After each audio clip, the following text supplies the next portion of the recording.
Her husband, the CEO, told her, "You're sleeping in the guest room until you say sorry." She just nodded and said, "Okay." The next morning he walked in and asked, "Have you learned your lesson?" But when he saw her side of the closet empty and the divorce papers on the table, he finally understood who was really in charge. A very powerful story for my beautiful family. Watch till the end for a great lesson for my powerful sisters and daughters. Hi, my beautiful family. Welcome back to Mr. Peter Stories. May the Almighty cover your life with endless light, fill your hearts with unwavering peace, and bless your homes with joy that never fades. May every woman be adorned with strength and grace, every man guided by wisdom and compassion, and every child wrapped in love that feels like heaven itself. I pray that your tears transform into hope, your struggles into triumphs, and your nights into gentle rest. May every breath you take remind you of your worth, every step be guided by faith, and every moment be touched by God's infinite love. If your heart is true, like the video. If your love is real, write, "I am with Mr. Peter."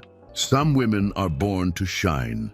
Ruby Tyson was born to lift others into the light, even when it meant standing in the shadows. The diner smelled like burnt coffee and yesterday's grease, but Ruby barely noticed anymore. Her feet throbbed inside shoes held together with superglue. Her lower back screamed from carrying trays since dawn, but she smiled at every customer like they were royalty. This was her second shift. The warehouse job started at midnight. "Ruby, order up!" DeMarco shouted from the kitchen. She grabbed the plates, delivered them to college students who didn't bother looking up from their phones. No tip again. She cleared the table anyway, her mind calculating which bill could wait another week. The apartment she shared with David sat on the edge of a neighborhood where sirens sang lullabies. She'd found it after his scholarship money ran out, after his parents stopped answering his calls. But Ruby saw something different. She saw the man who stayed up reading philosophy books by candlelight when the electricity got cut off. She saw the brilliant mind that could solve problems others couldn't understand. She saw their future if she could just hold on long enough. "You're gonna collapse one day," Marco said, leaning against the counter as the last customers left. "3 jobs, Ruby. That's not living." "It's temporary," she replied, untying her apron. "David's almost done. Then everything changes." Marco didn't argue. He'd heard this before. Watch this woman sacrifice pieces of herself, hoping to rise. Ruby walked home through streets that flickered with broken streetlights. Her grandmother's ring was gone now, sold to a pawn shop for half what it was worth. The money paid for David's final semester books. He'd kissed her forehead that night, called her his angel, promised her mountains and oceans. The apartment door creaked open to darkness. David sat at their second-hand desk, surrounded by papers, his face illuminated by a laptop screen she'd bought with her tax return. "Hey," she whispered, not wanting to break his concentration. He didn't turn around. "Did you pick up my dry cleaning?" Ruby's stomach dropped. She'd forgotten. Between the diner, the warehouse, and the weekend cleaning gig, she'd completely forgotten. "I'm sorry. I'll get it tomorrow before... I needed it for the presentation tomorrow." His voice carried that edge, the one that appeared whenever stress pressed down on his shoulders. "This is important, Ruby. This could be my whole future."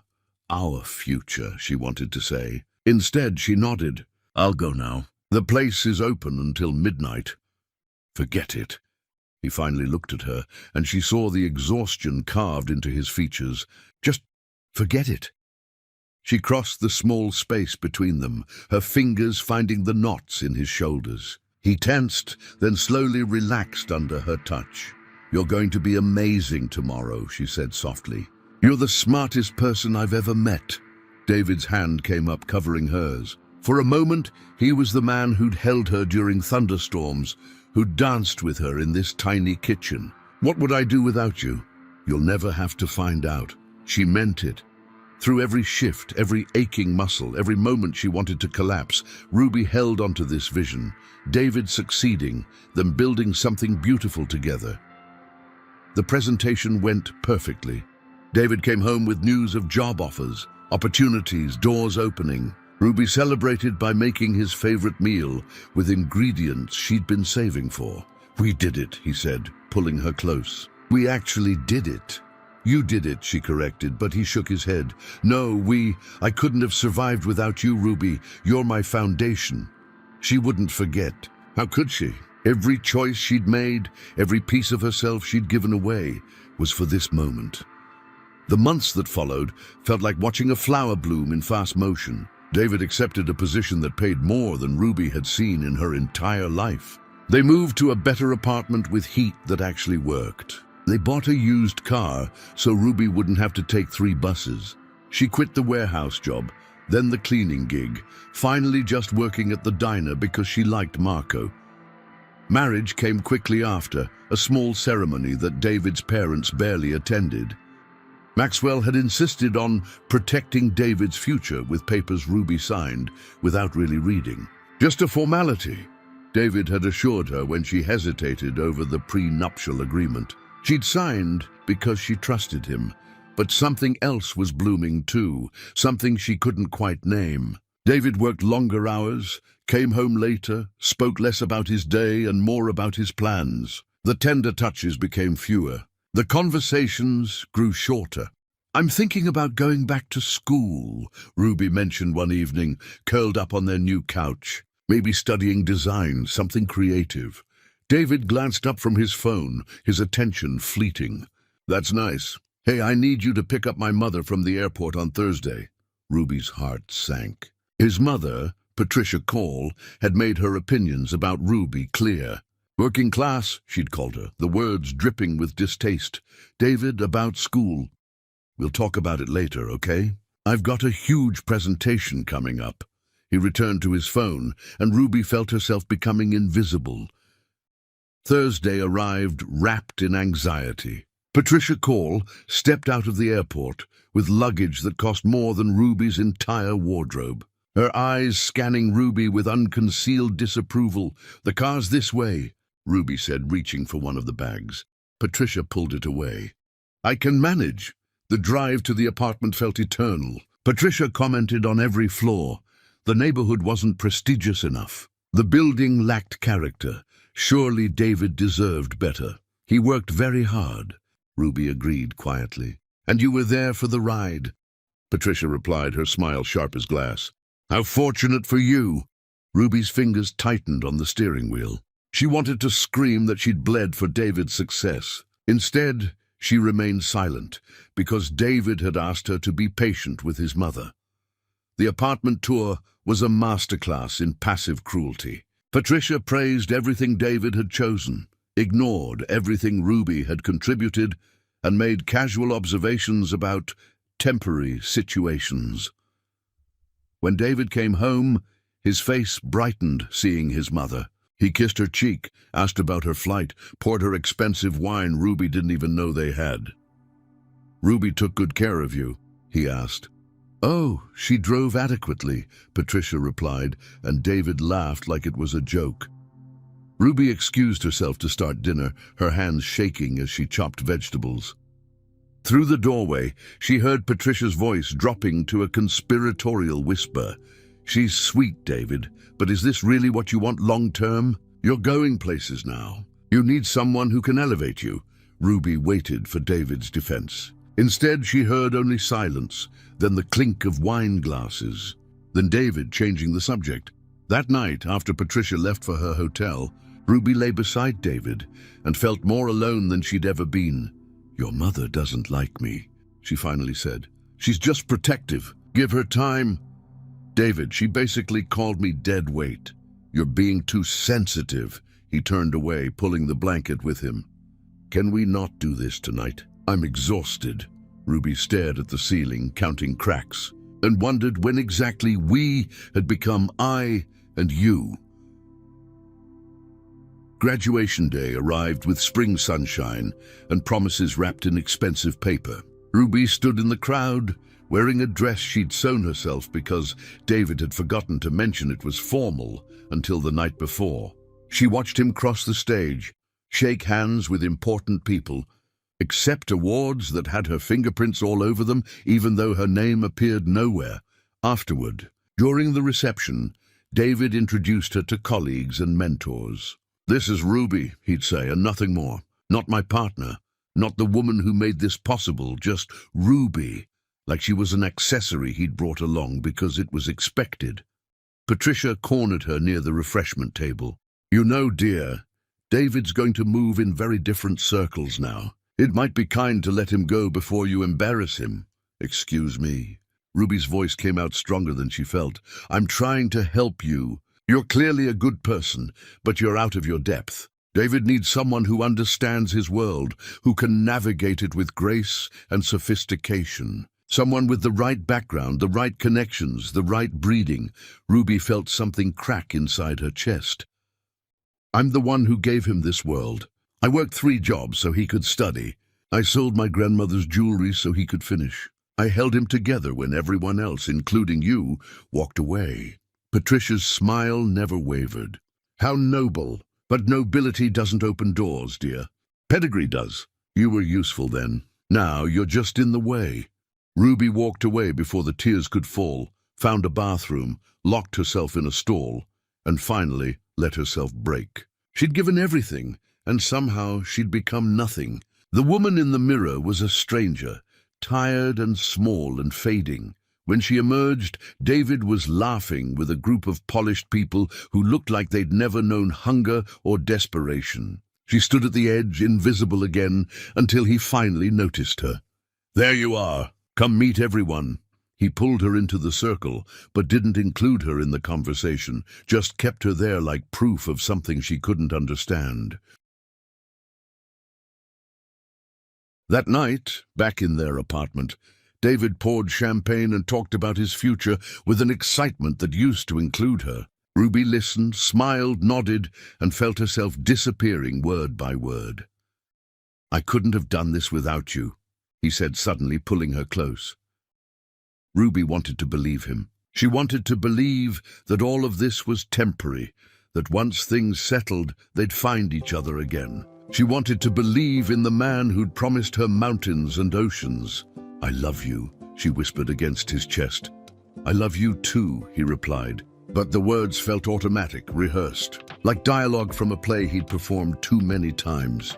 Years from now, Ruby would look back on this moment and realize it was the beginning of the end. But tonight, she held on, because letting go meant admitting that everything she'd sacrificed had been for a man who was already gone. 5 years later, David Call became the youngest CEO in his industry, and Ruby stopped recognizing the man who slept beside her. Chapter 2. The Price of Power. Success has a way of revealing who people truly are, and David Call's true face was carved from ice and ego. The house smelled like money, expensive candles, fresh flowers delivered weekly, leather furniture that cost more than Ruby's childhood home. She walked through rooms that echoed with emptiness. David's transformation hadn't been sudden. It was erosion, piece by piece. The man who once held her hand now walked 3 steps ahead. The man who used to ask about her day now checked his phone if she spoke longer than 30 seconds. "I'm thinking about taking a pottery class," Ruby said one morning, pouring coffee. "There's a studio downtown that—" David replied, not looking up from his tablet. "Did you call about getting the gate fixed?" Ruby's words died in her throat. She set down the coffee pot, watching him scroll. "David, did you hear me?" "The gate, Ruby. It's been broken for 3 days.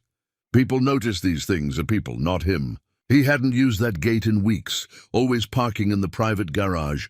I'll call them," she said quietly. He nodded, satisfied, and left without finishing his coffee or acknowledging her presence beyond their conversation's utility.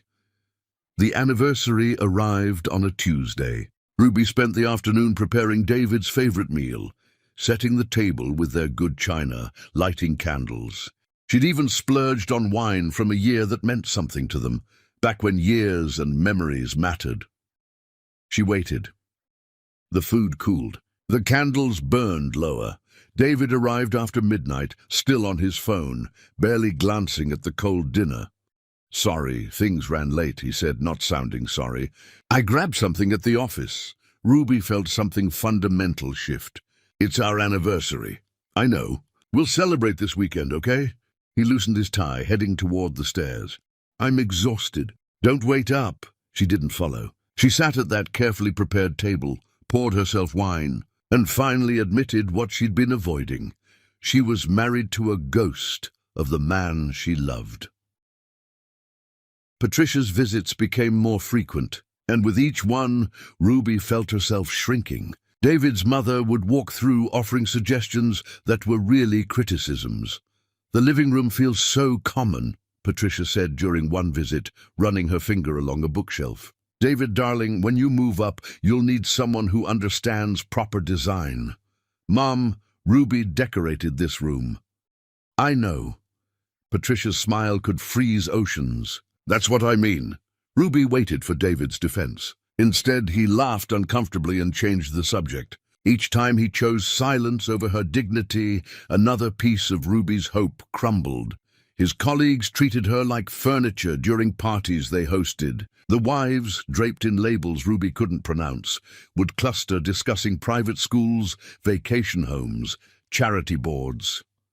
"Ruby, you must join us," one said during a cocktail party. "We're discussing the symphony season. Are you familiar with classical music?" Some," Ruby replied carefully. "How quaint. David must enjoy having someone so unpolished, like having a blank canvas." The other women laughed, and Ruby realized the joke was her existence. She glanced at David across the room. He caught her eye, saw her standing alone among these predators, and looked away. The next morning, she tried to talk to him about it. "Your colleagues' wives were cruel last night. They were just having fun. You're too sensitive. David, they called me unpolished. They made me feel like I don't belong in my own home. Maybe if you made more effort to fit in." He trailed off, but the implication hung between them like poison gas. "Fit in? I cook, I clean, I manage this entire house. I make sure your life runs smoothly. What more do you want?" I want a wife who doesn't embarrass me." The words exploded out of him, raw and brutal. "I want someone who knows which fork to use, who can discuss something beyond grocery lists and household maintenance. I want a partner who elevates me, not drags me down." Ruby felt every syllable like a physical blow. "Drags you down? I built you up, David. I gave everything so you could become this person who's now ashamed of me." "I'm not ashamed. I'm just..." He softened slightly, seeing her tears. "I'm just disappointed, Ruby. Can't you try harder?" "Try harder." As if she hadn't been trying her entire life. As if her efforts weren't enough, would never be enough, because the problem wasn't her actions, but her existence. "What do you want me to do?" she whispered. "Be better. Look better. Act better. Be someone I'm proud to introduce. Not someone I have to explain." He left her standing there, drowning in inadequacy, while he grabbed his briefcase and headed to a world where she'd never truly belonged. Ruby spent that day wandering through their house, seeing it differently now. This wasn't her home. It was a museum to David's success, and she was just another artifact he'd collected along the way. Now outdated and out of place, she found herself in his study, surrounded by awards and framed articles praising his accomplishments. Her eyes landed on a particular photograph, David accepting his first major promotion. Ruby had been there that day, standing just outside the frame, invisible even then. Her phone buzzed with a message from David. "Dinner with clients tonight. Don't wait up." No apology. No acknowledgement of their fight. Just another absence in a marriage built on them. Ruby opened her laptop, something she rarely did anymore. She'd stopped having dreams of her own, stopped imagining a future beyond managing David's present. But today something stirred inside her, a whisper of who she used to be before she became the woman David was ashamed of. She searched for local art classes, community centers, places where she might remember what it felt like to create something, to be someone beyond David Call's wife. Then she heard the garage door. David home early for once. She closed the laptop quickly, guilty for even daring to think about herself. He found her in the study, his expression tight with stress. "We need to talk about something." Ruby braced herself, not knowing what fresh disappointment awaited. "There's a gala next month. Important people will be there. I need you to—" He struggled with the words. "I need you to get a stylist or something. New dress, hair, makeup. Whatever it takes to look the part of your wife. The part of a CEO's wife. There's a difference, Ruby. Surely you can see that." She saw it clearly. She saw that the woman she'd become in this marriage was never going to be enough. She saw that David's love came with conditions she could never meet. She saw that she'd lost herself trying to be someone worthy of a man who no longer valued her. "I'll handle it," she said flatly. "Thank you." He moved to leave, then paused. "Ruby, I'm not trying to be cruel. I'm trying to help you understand my world." "Your world," she repeated. "Not our world. Your world." He didn't correct her, and his silence said everything his words never would. That night, Ruby lay awake beside her husband, listening to him breathe, and realized she'd been holding her breath for years, waiting for him to see her, to value her, to remember why he'd loved her in the first place. But David Call had become someone who only loved things that reflected glory back on himself. And Ruby Tyson had become a woman who reflected nothing but sacrifice and shadows. The gala loomed like a guillotine, and Ruby prepared for it like a prisoner preparing for execution. She bought the dress David's assistant recommended, sat through hours of styling that made her look like someone else entirely, practiced walking in heels that pinched with every step. On the night of the event, David looked at her and nodded approvingly. "Much better. See? You can be stunning when you try." Ruby looked in the mirror and didn't recognize the woman staring back. She'd erased herself to become acceptable to David, and the victory felt like death. At the gala, she played her part perfectly. She smiled, made small talk, laughed at jokes that weren't funny, and watched David bask in the attention of people who admired his success. He introduced her to important guests with pride for the first time in years, and Ruby understood with devastating clarity. He wasn't proud of her. He was proud of what she'd made herself into for him. When they returned home that night, David was euphoric. "You were perfect tonight. That's the Ruby I need. Can you be her more often?" Ruby removed the expensive jewelry, the uncomfortable dress, the mask she'd worn all evening. "I don't know who that woman was tonight, but she wasn't me. She was the best version of you. She was a version that doesn't exist. She was what you wanted me to be." "What's wrong with that?" David genuinely didn't understand. "I'm trying to help you be better." Ruby looked at this man she'd sacrificed everything for and finally saw him clearly. He didn't want a partner, he wanted a possession. He didn't want Ruby Tyson, he wanted a reflection of his own success. "I don't want to be better at being what you want," she said quietly. "I want to be enough as I am." David's expression hardened. "Then you're always going to disappoint me. Then you're always going to disappoint me." Those words would haunt Ruby for months to come, echoing in every silent meal, every empty conversation, every moment she felt herself disappearing inside a marriage that had become her cage. She thought about the prenuptial agreement she'd signed years ago without reading it carefully, how she'd trusted David completely then. That trust felt like a lifetime ago, like it belonged to a different woman, entirely one who still believed love was enough to protect her. Ruby realized she hadn't just lost her husband to his ambition, she'd become invisible in her own marriage. Chapter 3. The Circle of Wolves. David's family didn't just tolerate Ruby, they sharpened, and their teeth on her dignity. The invitation arrived on heavy cardstock, embossed with gold letters. "You are cordially invited to brunch at the Call estate." Not their estate. David's family home, where Patricia presided like a queen. These gatherings happened monthly, and each felt like walking through a minefield. "Do I have to go?" Ruby asked David. "It's family. Of course you have to go." He barely looked up. And Ruby, please dress appropriately this time. My sister mentioned you looked underdressed last month. Ruby glanced at her closet, filled with neat, clean clothes. Just not expensive enough for the Call family standards. I'll do my best, she said, hating how small her voice sounded.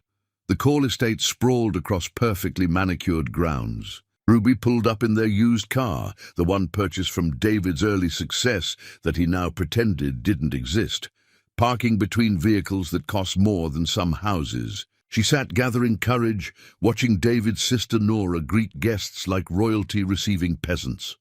There she is, Nora called out as Ruby approached. We were starting to worry you'd gotten lost. Traffic was heavy? On a Sunday morning, Nora's eyebrows raised. How curious. Well, come in. We've already started, but I'm sure no one will mind you joining late. Ruby hadn't been late. The invitation said 11. It was 10:57. The dining room glittered with crystal and china, filled with women who looked like they'd stepped from magazine pages. David's cousins, his mother's friends, Nora's social circle, all dressed in casual elegance that cost thousands. They turned to look at Ruby with synchronized precision. Ruby, darling. Patricia rose from the head of the table, air-kissing near Ruby's cheeks without making contact. That's such an interesting outfit. Very thrift store chic. Is that intentional? The table tittered with polite laughter. It's just a dress, Ruby replied, sliding into the empty chair at the far end. Of course it is. Patricia's smile could cut glass. I keep telling David that some women have natural style and others need guidance. The brunch continued like slow torture. Every topic circled back to Ruby's inadequacy. When they discussed vacation homes, someone mentioned how challenging it must be for Ruby having grown up with so little. When they talked about charity work, Patricia noted that Ruby didn't serve on any boards, but then again, those positions require certain connections. David's cousin Helena addressed Ruby directly. Ruby, what exactly do you do all day? You don't work. You don't have children. How do you fill your time? I read a lot, and I've been thinking about taking some classes. Classes? Helena clapped mockingly. In what? Art design, maybe. The table erupted in barely concealed laughter. Design, Nora repeated, wiping her eyes delicately.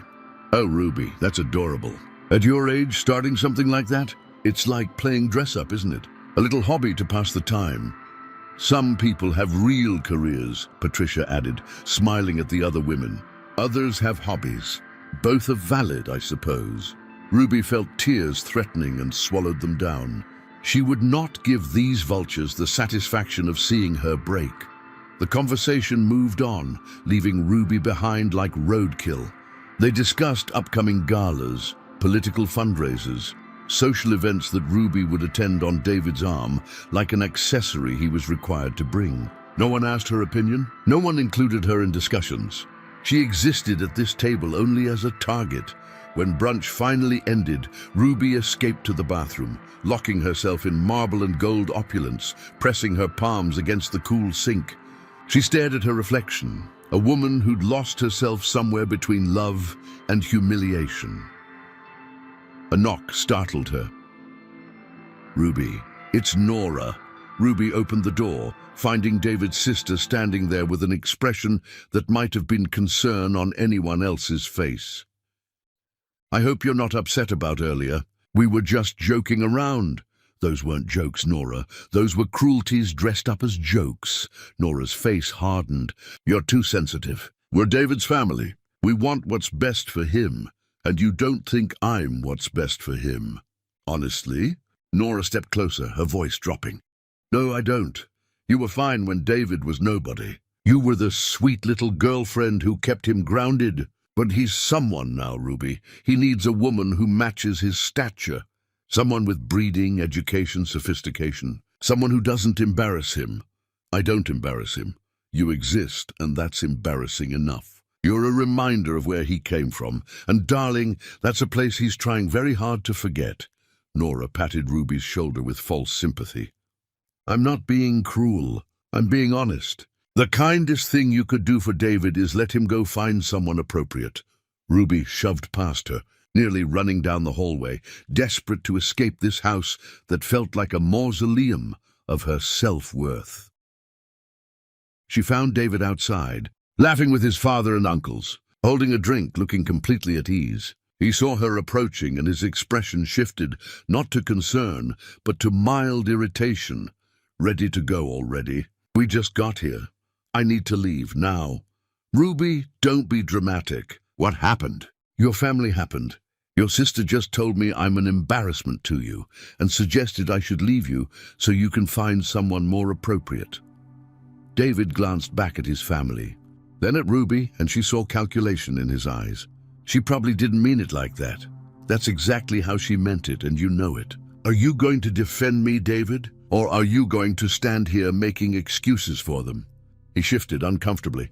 Look, they're protective. They see how hard I work, how much pressure I'm under. They want me to have a life that's easy, and I make your life hard. You make it complicated. The words tumbled out before he could stop them, and Ruby saw the truth he'd been hiding. He agreed with them.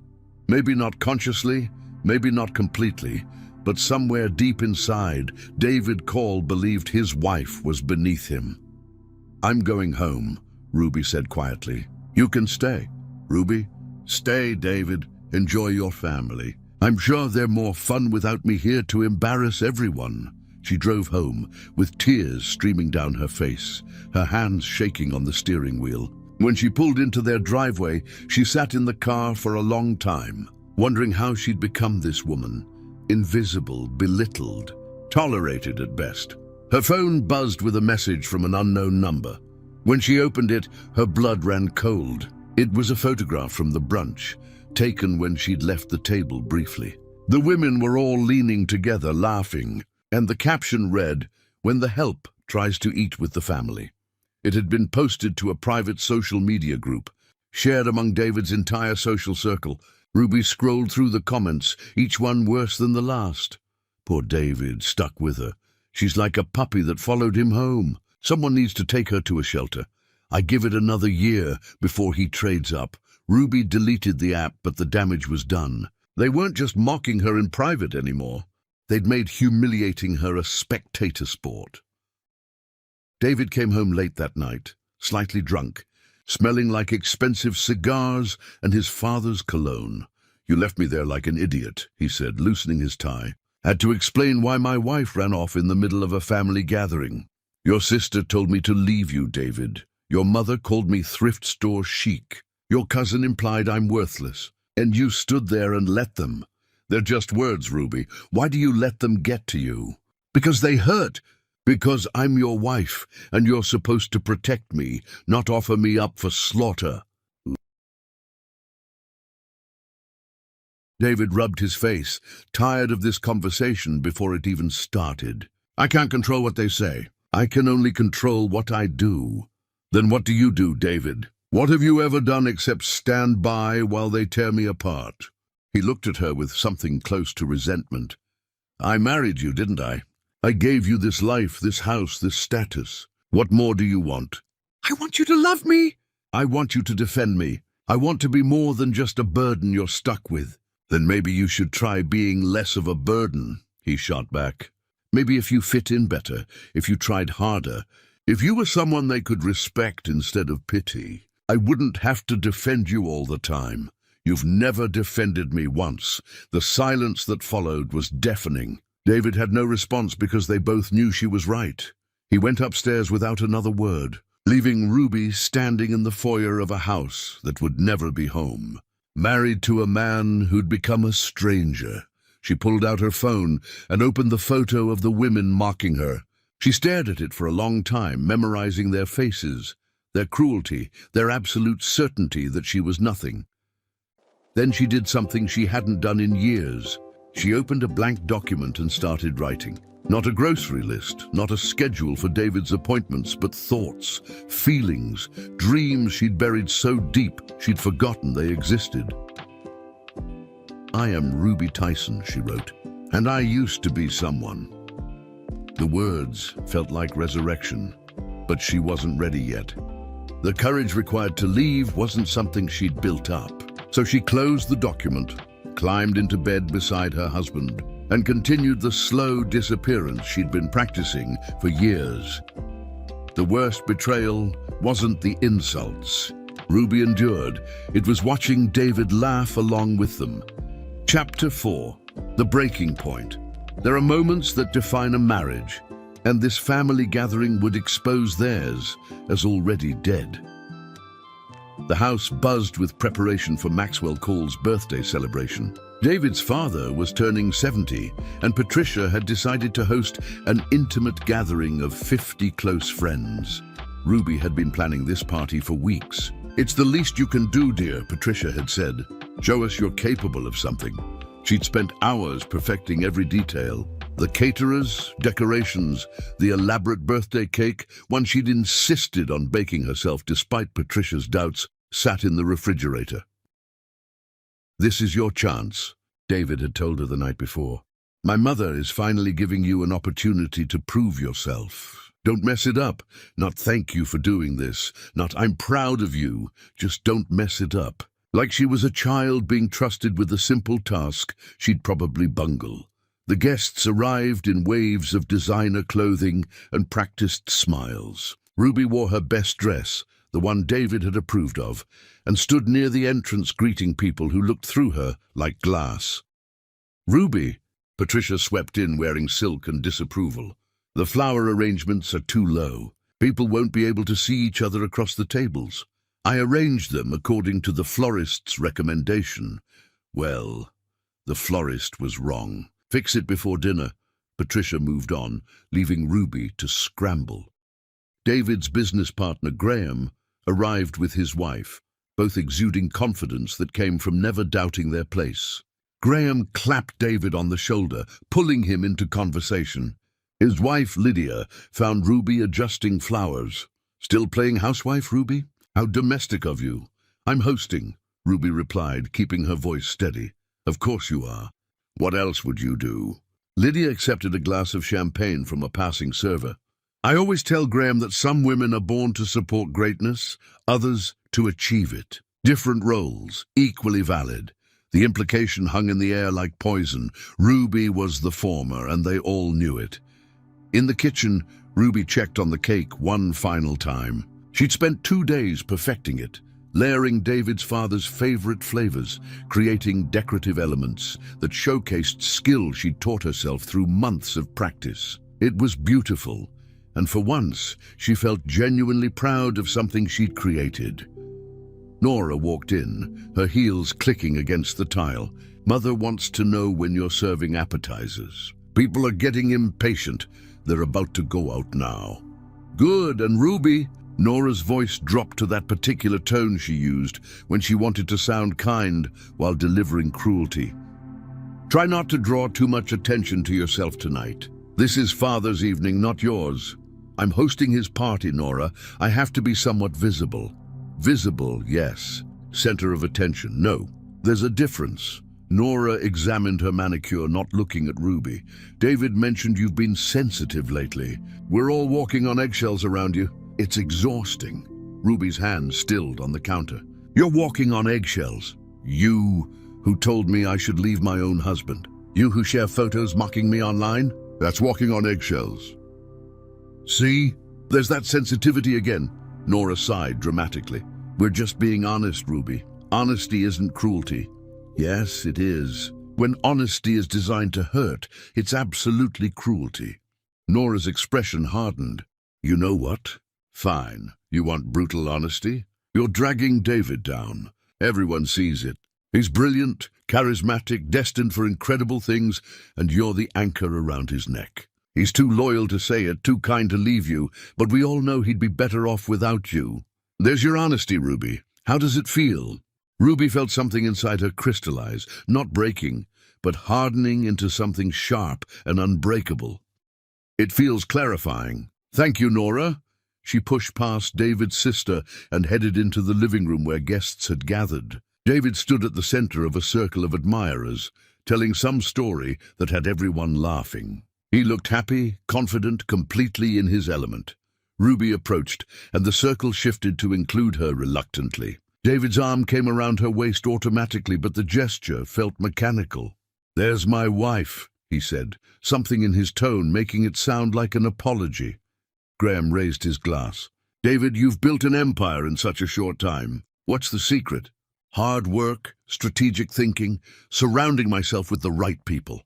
David's eyes scanned the crowd, landing everywhere except on Ruby. "And family support must help," someone else added, glancing at Ruby with barely concealed pity. "Oh, absolutely," Graham interjected before David could respond.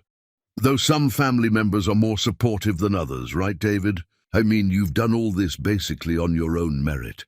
The circle murmured agreement, and Ruby felt herself becoming invisible again, standing right there in her husband's arm, while everyone erased her contributions from the narrative of his success. Dinner was served with military precision.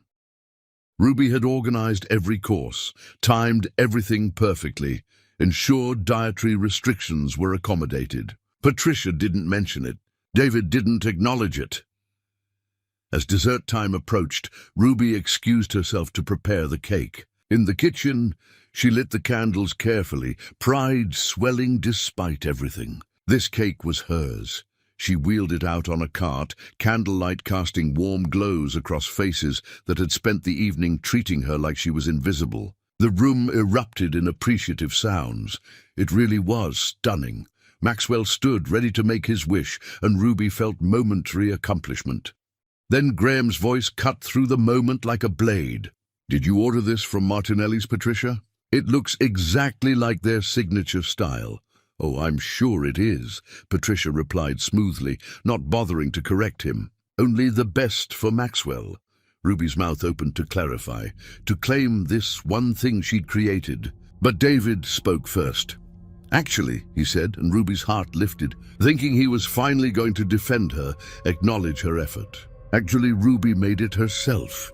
The room fell silent for a beat, then Graham laughed. Not a polite chuckle, but a full, genuine laugh that others quickly joined. "Ruby made this?" Graham gestured at the elaborate cake. "What, following an online tutorial?" "At least she's good for something domestic," Lydia added, her voice carrying across the room. "Every wife should have some skill, I suppose." "Some skill," someone echoed, and the laughter grew. Ruby stood there, candles melting on her cake, watching room full of people mock her effort. But worse, so much worse, was watching David stand among them and say nothing. His silence wasn't neutrality, it was agreement. Maxwell blew out the candles, making his wish, and the party continued like Ruby's humiliation was just background entertainment. She cut the cake with hands that had gone numb. She served pieces to people who didn't say thank you. She cleaned up while conversations swirled around her about topics she wasn't included in. In a corner of the room, she heard Helena talking to a group of women, her voice carrying just enough for Ruby to hear. "I honestly don't understand what David sees in her. She brings nothing to the table, no connections, no sophistication, no ambition. She's just there, like furniture you're too lazy to replace." "Maybe he feels sorry for her," another woman suggested. "You know, she was with him when he had nothing. Perhaps he thinks he owes her something. The debt's been paid, surely. He's given her this life, this house. At some point, gratitude expires."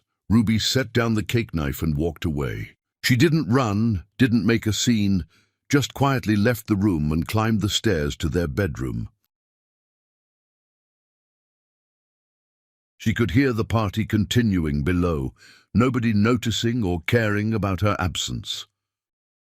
She sat on the edge of their bed, staring at her reflection in the mirror across the room. The woman looking back was a stranger, hollowed out, diminished, barely there. A knock startled her. She expected David, finally noticing she'd left. Instead, Patricia entered without waiting for permission. "Leaving your own party? How rude!" "Your party," Ruby corrected quietly. "I just organized it." "And did an adequate job, I suppose." Patricia sat in the reading chair, examining Ruby like a specimen. "I wanted to talk to you privately. I don't think I can handle any more honesty tonight." "Too bad. You're going to hear this anyway."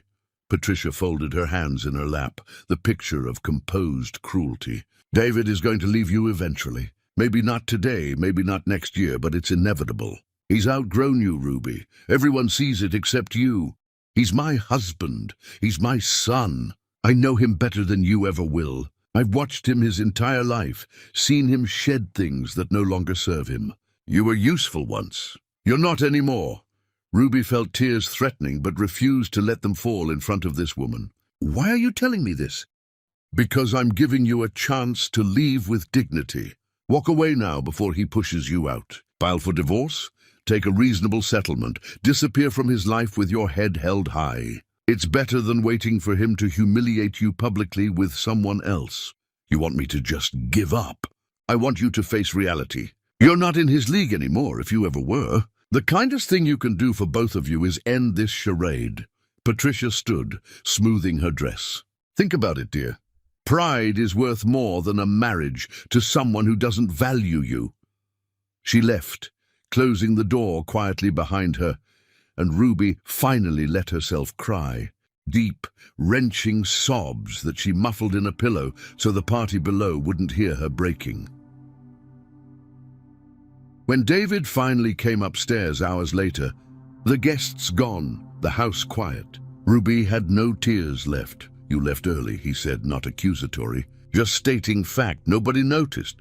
I noticed. Did you? Because from where I stood, you didn't notice me all night. Not when Graham mocked me, not when your family insulted me, not when I needed you to defend me even once. David sighed, the sound of a man exhausted by a conversation he'd had too many times. Ruby, we've been over this. I can't control what other people say. You can control what you say. You can stand up for your wife. You can tell them to stop. You can do literally anything except stand there silently agreeing with them. I don't agree with them. Your silence says otherwise. Every single time you say nothing, you tell them it's okay to treat me this way. You tell me that I don't matter enough to defend. You tell everyone that they're right. I am beneath you. That's not... David stopped, running his hands through his hair. You're being too sensitive. No, David, I'm being too silent. I've been silent for years while you and your family erode everything I am. I've smiled through insults, swallowed humiliation, and pretended everything is fine because I thought love was enough. But it's not, is it? Love isn't enough when respect is gone. Where is this coming from? Because you got your feelings hurt at a party? Because your mother just told me you're going to leave me eventually? Because your sister posts pictures of me online for people to mock? Because I baked a cake that I was proud of and you let a room full of people laugh at me for it? Because I am disappearing, David, and you're not just letting it happen, you're helping it along. David's jaw tightened. Maybe if you weren't so fragile, so easily hurt, so incapable of handling the real world, we wouldn't have these problems. Grow thicker skin, Ruby. This is life. This isn't life. This is abuse dressed up as honesty. And you know what the saddest part is? I've been so busy trying to be enough for you that I forgot I used to be enough for myself. What's that supposed to mean? It means I'm tired, David. I'm tired of fighting for scraps of your attention. I'm tired of being your embarrassment. I'm tired of being married to someone who treats me like I'm an obligation instead of a choice. Ruby, I'm going to sleep in the guest room tonight. No, you're not. We don't do that. We talk things through. There's nothing left to talk about. You've made your position clear. Your family has made their position clear. I'm the problem, and problems need to be solved or discarded. I get it. She grabbed a pillow and headed for the door. David stepped in front of her, but not to comfort her, to assert control. You want to throw a tantrum? Fine, but you're sleeping in that guest room until you apologize for ruining my father's birthday with your drama. Ruby stared at him, seeing clearly for perhaps the first time in years. This wasn't her husband. This was a stranger wearing his face, speaking with his voice, but devoid of anything that had made her fall in love with him. Okay, she said simply. David had expected a fight, tears, begging. Her calm agreement unsettled him. Just like that? Just like that. She walked past him to the guest room, closed the door, and for the first time in longer than she could remember, Ruby Tyson felt something other than pain. She felt resolve. Ruby understood then that she'd been fighting alone in a marriage that had already ended. She just hadn't signed the papers yet. Chapter 5. The Guest Room Exile. The smallest acts of cruelty often carry the greatest power, and David wielded his like a weapon. Ruby woke in the guest room to unfamiliar light. The party, the humiliation, David banishing her like a disobedient child. The guest room was beautiful in that impersonal hotel way, perfectly decorated, completely empty of anything that mattered. Like her marriage. She showered using generic soap, dressed in yesterday's clothes. Every small indignity felt enormous. David was in the kitchen, coffee in hand, scrolling through his phone like it was any other morning. "Sleep well?" he asked without looking up, his tone neither concerned nor curious, just filling air. "No. Maybe you'll be more reasonable after a few nights in there." He finally glanced at her, and Ruby saw calculation in his eyes. "Are you ready to apologize?" "For what exactly?" "For making a scene, for leaving the party, for embarrassing me in front of my family." He set down his phone, giving her his full attention for the first time in weeks. And Ruby realized he enjoyed this, the power, the control, her obvious distress. "I didn't make a scene. David, I was humiliated by your family, and you stood by watching. I left quietly because I couldn't take any more. You're too sensitive. Stop saying that." The words burst out of her, surprising them both. "Stop telling me I'm too sensitive when people are actively cruel to me. Stop making me feel crazy for having normal reactions to being treated like garbage." David's expression hardened. "I see a night in the guest room taught you nothing. It taught me plenty, just not what you intended. Then I guess you'll be sleeping there again tonight. And the night after. However long it takes for you to learn." "Learn what, David? Learn to accept disrespect? Learn to smile while your family eviscerates me? Learn to be grateful that you tolerate my existence? Learn your place." The words exploded out of him, raw and ugly.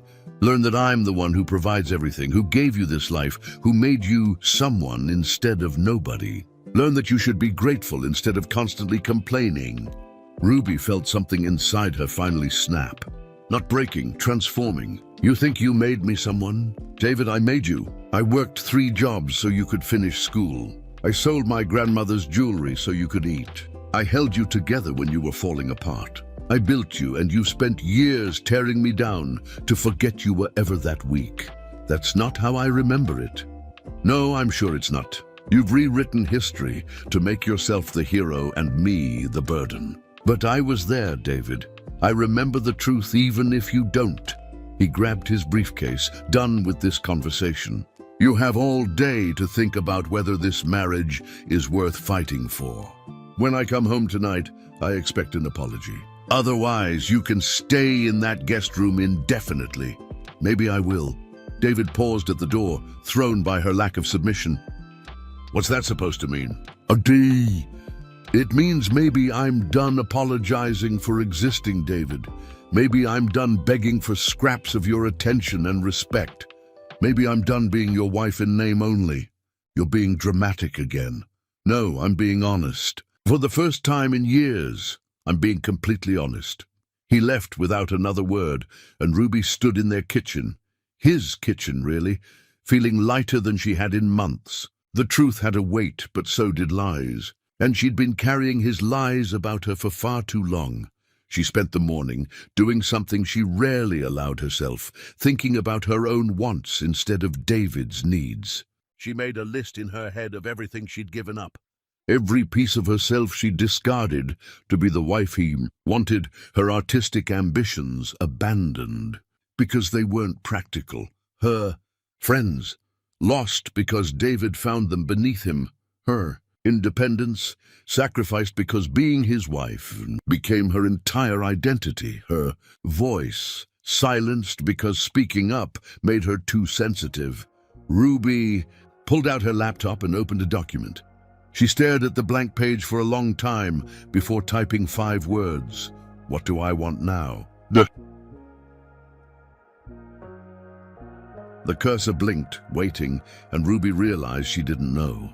She'd spent so long wanting David's love, his respect, his attention, that she'd forgotten to want anything for herself.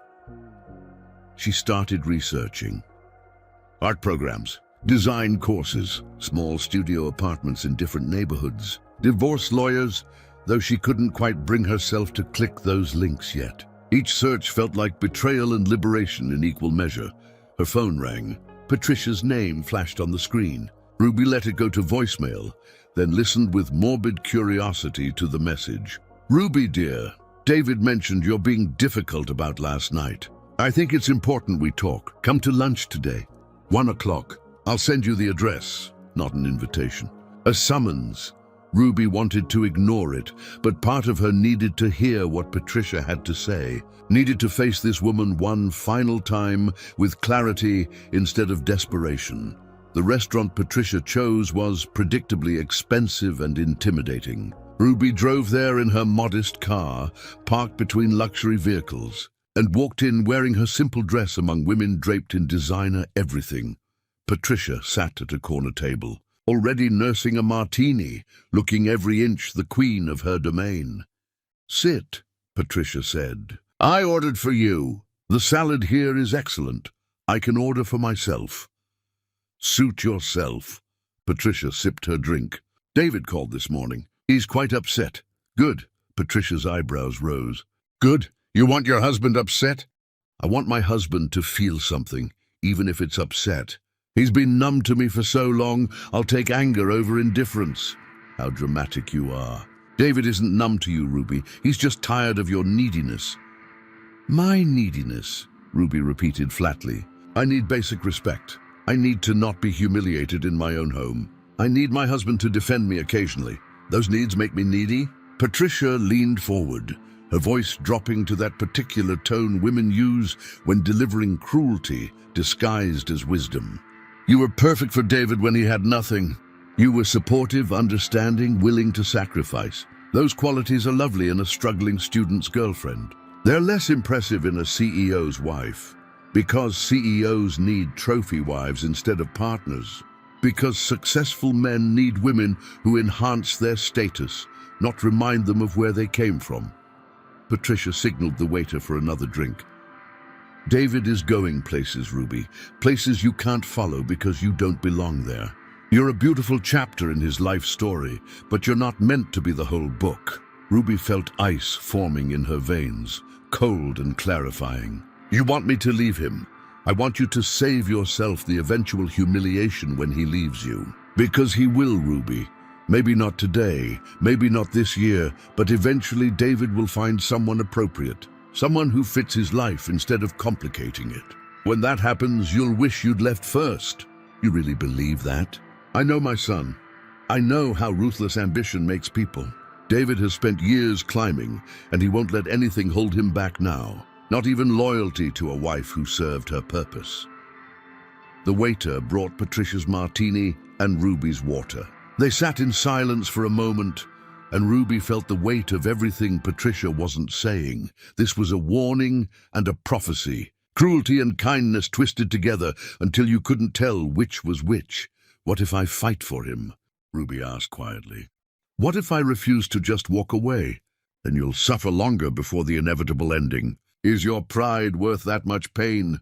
Ruby thought about the guest room, David's cold indifference, the years of slowly disappearing. "Maybe my pride is all I have left." "Then you're even more foolish than I thought." Patricia drained her glass. "I'm trying to help you, Ruby. Not because I like you, I don't, but because I've seen this story before. The wife who doesn't know when to exit gracefully always ends up destroyed. Don't be that wife. What if I told you I was already destroyed? That David and your family have spent years breaking me down piece by piece until I barely recognize myself. Then what's left to lose?" The question hung between them like a blade. What was left to lose? Her marriage was already dead. Her dignity had been shredded. Her sense of self had eroded to almost nothing. What exactly was she holding on to? "Nothing," Ruby said, and felt the truth of it settle into her bones. "I have nothing left to lose." Patricia smiled, satisfied she'd won this battle. Then we understand each other. Ruby left the restaurant without eating, drove home through streets that suddenly looked different, clearer, like someone had wiped grime off a window she'd been looking through for years. Ruby walked through the house that had never felt like home, touching surfaces that cost more than she was worth to David anymore. In his study, surrounded by awards and framed articles, she opened her side of the closet and started pulling out clothes. She folded items she'd worn, trying to be the woman David wanted. Dresses chosen to impress, shoes that pinched but looked appropriate. Everything carefully selected to erase Ruby Tyson. In the back of her closet, she found boxes, sketchbooks from college, art supplies, books on design David had called frivolous. She opened a sketchbook, seeing drawings from years ago, recognizing abandoned talent. Ruby sat on the guest room floor, surrounded by remnants of who she'd been before becoming Mrs. David Cole, and made a decision. She pulled out her phone and called a number she'd found that morning. And she'd told herself she was just researching, not really considering. Apex Legal Services, how may I help you? Ruby's voice steadied. I need to speak with a divorce attorney. The words felt like jumping off a cliff, terrifying and exhilarating in equal measure. She made an appointment for the following morning, hung up, and let herself cry. Not from sadness, but from relief, from the overwhelming sense that she'd finally chosen herself. Evening came. David's car pulled into the garage. Ruby heard him enter, drop his briefcase, call her name. She didn't answer immediately. Let him search, let him wonder, let him feel even a fraction of the invisibility she'd experienced. He found her in the guest room, surrounded by her things, and stopped in the doorway. What are you doing? Moving my stuff. You said I'd be sleeping here indefinitely. Might as well make it comfortable. David's face darkened. This is ridiculous. You're being childish. I'm being obedient. You sent me here, David. I'm just accepting it. I sent you here so you'd learn a lesson, not set up permanent residence. What lesson is that exactly? That you can exile me when I displease you? That our marriage is conditional on my perfect compliance? I think I've learned that one already. He stepped into the room, trying to reassert control. Have you thought about your apology? I've thought about a lot of things. Apologies aren't among them. Ruby, I'm not playing games here. Neither am I, David. For the first time in years, I'm completely serious. Something in her tone must have penetrated because he paused, really looking at her. What's going on with you? I'm waking up. I'm realizing that I've been asleep in a nightmare, pretending it was a dream. I'm understanding that you don't want a wife. You want an appliance. Someone who functions when you need them and disappears when you don't. That's not fair. No. What's not fair is asking someone to love you unconditionally while you barely tolerate their existence. Ruby stood, meeting his eyes. What's not fair is building yourself on someone else's sacrifice, then treating them like they're worthless. What's not fair is letting your family destroy your wife while you stand by and watch. My family was just... Your family was cruel. Your mother told me today that you're going to leave me eventually. Your sister posts pictures of me online for people to mock. Your father's party was a masterclass in humiliation. And you, David, you participated in all of it through your silence. I don't know what you want from me. I wanted you to love me. But you don't, do you? Maybe you never did. Maybe I was just convenient. And then I became inconvenient, and now you're trying to punish me into being convenient again. David ran his hands through his hair, frustration radiating off him. You're twisting everything. I'm finally seeing clearly. Fine, stay in here. See if I care. Sleep in the guest room until you rot, Ruby. But don't expect me to keep trying when you're being impossible. He turned to leave, and Ruby felt the moment crystallizing. This was it. This was where she chose. I have an appointment tomorrow morning, she said quietly. With a divorce attorney. David froze. What? You heard me. He spun around, his face a mixture of shock and rage. You're threatening me. You think threatening divorce will make me come crawling back? I'm not threatening anything. I'm informing you of my decision. Your decision. He laughed, harsh and bitter. You don't get to make decisions, Ruby. I built this life. I provide everything. You're nothing without me. Maybe, but being nothing alone is better than being nothing beside someone who treats me like nothing. You're not serious. I've never been more serious in my life. David stared at her, finally seeing that something fundamental had shifted. Ruby, don't do this. Don't throw away everything we've built. You threw it away years ago. I'm just finally accepting it.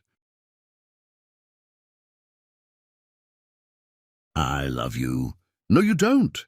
You love the idea of being generous enough to stay with the girl from your past. You love telling yourself you're loyal, but you don't love me, David. You barely like me. He tried to approach her, but she stepped back.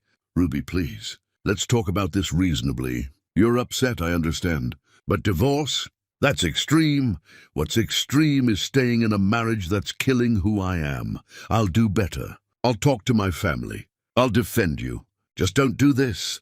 Ruby wanted to believe him. Part of her, the part that had loved him for years, desperately wanted to believe that he'd change, that they could salvage something from this wreckage. But Patricia's words echoed in her mind. You'll suffer longer before the inevitable ending. I'll think about it, she said finally. Not ready to cut all ties yet, but needing space to breathe. But tonight I'm staying here. David nodded, deflated. Okay, we'll talk more tomorrow. He left, closing the door gently behind him, and Ruby sank onto the bed. She'd drawn a line in the sand, and now she had to decide if she'd cross it. She pulled out her phone and opened the voice memo app. Speaking quietly, she began recording. My name is Ruby Tyson. I was born with dreams. I fell in love with a man who had dreams too. I sacrificed mine so his could live. And I forgot that dreams don't belong to one person. They belong to whoever has the courage to chase them. She paused, tears streaming down her face. Tomorrow I might lose my courage. Tomorrow I might convince myself to stay, to try again, to give him one more chance that'll turn into 100 more chances. So I'm recording this now, while I still remember who I could be. Ruby Tyson was someone before David Call. She can be someone after him too. She saved the recording and set it to play as her alarm tomorrow morning. A reminder, a promise. David went to bed satisfied he'd taught his wife a lesson, unaware she was learning an entirely different one. Chapter 6. The morning everything changed. Power shifts happen in silence, and Ruby Tyson had finally found her voice in choosing to leave. Ruby's alarm woke her before dawn. Not the gentle chime David had programmed into her phone, but her own voice speaking words she'd recorded the night before. My name is Ruby Tyson. I was born with dreams. She listened to herself talk about courage and dreams and becoming someone again, and felt yesterday's resolve solidify into something unshakable. Today was the day everything changed. The attorney's office opened at 8. Ruby showered, dressed in clothes that felt like armor, and left the house before David woke. Her first act of independence in years was something as simple as walking out a door without explanation or permission. The law office occupied the 3rd floor of a building downtown. The receptionist smiled warmly, genuinely, like Ruby was a person worth acknowledging. Ms. Tyson? Attorney Chen will see you now. Ruby followed her into an office lined with law books and framed degrees, where a woman in her 40s sat behind a desk covered in organized chaos. I'm Laura Chen. Please, sit. She gestured to a comfortable chair. Tell me why you're here. Ruby opened her mouth and everything spilled out. Years of accumulated pain, humiliation, erasure. She told this stranger things she'd never said aloud, truths she'd barely admitted to herself. Laura listened without judgment, taking notes, nodding at appropriate moments. How long have you been married? Laura asked when Ruby finally stopped. Almost 7 years. And in those 7 years, did you work? Not formally, not after the first few. I managed the household, supported his career, hosted events. Does that count? It counts for a lot, actually. You enabled his success. That has value in court, Laura leaned forward. Here's what you need to understand. Divorce is war. The person who wins is usually the one who prepares best. If you're serious about this, we need to start documenting everything. Financial records, communications, evidence of emotional abuse. It wasn't abuse, Ruby interrupted automatically, then stopped. Was it? The isolation, the humiliation, the systematic destruction of her self-worth. What else could you call it? Abuse doesn't have to be physical, Laura said gently. What you're describing, the gaslighting, the public humiliation, the family's coordinated cruelty with your husband's complicity, that's emotional and psychological abuse. It matters. Ruby felt something unlock inside her chest. Abuse. She'd been calling it a difficult marriage because that's what victims did. They minimized. They made excuses. I want out, Ruby said clearly. Tell me what I need to do. They spent 2 hours going through details. Ruby signed papers, provided information, laid the groundwork for her escape. Laura explained the process, the timeline, the likely outcomes. You mentioned a prenuptial agreement, Laura asked. Yes, his father insisted on it when we got married. I signed without really reading it. Laura's expression remained neutral. Do you have a copy? No, I never thought I'd need one. We'll request it in discovery. Prenups can sometimes be challenged if they were signed under duress or without proper legal representation. Did you have your own attorney review it? Ruby shook her head. That might work in our favor. But even with the prenup, given your contributions to his career, you're entitled to some consideration. We'll argue the agreement was unconscionable. I don't want his money. Laura raised an eyebrow. Why not? You earned it, Ruby, not with a paycheck, but with years of your life. Take what you're owed. I just want my freedom. Freedom costs money. You need resources to rebuild. Ruby nodded slowly, understanding the wisdom even if pride made her want to reject anything from David. There's one more thing, Laura said, pulling out a folder. These are divorce papers. You can serve them any time, or you can wait. But if you're sure about this decision, I recommend moving quickly. Don't give him time to hide assets or prepare a counterattack. Ruby took the papers, feeling their weight. This was real. This was happening. Sign here and here. I'll have these filed today. He'll be served within 48 hours. Ruby's hand shook as she signed her name. Ruby Tyson, not Ruby Call. She'd never taken his name. One small rebellion she'd maintained even as she lost everything else. Walking out of that building, Ruby felt sunlight differently. The same city that had felt like a prison yesterday now looked like possibility. She sat in her car for a long moment, breathing in freedom that hadn't quite arrived but was coming. Her phone buzzed. David. Where are you? You left without saying anything. Ruby stared at the message, thought about all the times he'd left without explanation. Out, she typed back. I'll be home later. She drove aimlessly, ending up at a coffee shop she used to frequent before David called it too common. The barista remembered her. Ruby, haven't seen you in forever. The usual. Actually, I'll try something different today. She sat by the window watching people live lives that weren't shaped by someone else's cruelty. A woman laughed loudly. A man sketched in a notebook. A young couple argued over something trivial and then laughed it off. Normal people living normal lives, taking up space without apologizing. Ruby could be that again. Her phone rang. Patricia. Ruby declined the call, then declined the next one, and the one after that. Each rejection felt like victory. A text appeared. David told me you went to see a divorce attorney. This is foolish, Ruby. Call me immediately. Ruby blocked the number. Just like that, years of tolerating Patricia's cruelty ended with a single tap. By early afternoon, Ruby found herself driving back to the house, steeling herself for whatever awaited. She'd left that morning as a wife. She was returning as a woman planning her escape. David's car sat in the driveway. He'd come home early, waiting for her. She walked in to find him pacing the living room, his face a storm of emotions. You went to a divorce attorney? Yes. Are you insane? You can't just, Ruby. This is crazy. We can work this out. And there's nothing to work out, David. This marriage is over. It's been over for years. We just kept pretending.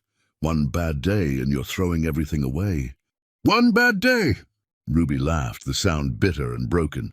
One bad day? David, there have been 1,000 bad days. This wasn't spontaneous. This was inevitable. He tried to approach her, but she held up her hand. Don't. I made mistakes, okay? I admit it. But divorce? That's extreme. Let's go to counseling. Let's try. Please, Ruby.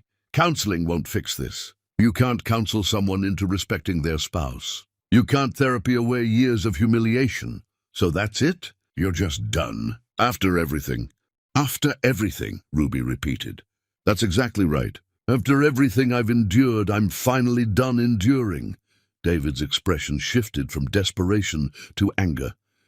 Fine. If you want a divorce, I'll give you one. But don't think you're getting anything from me.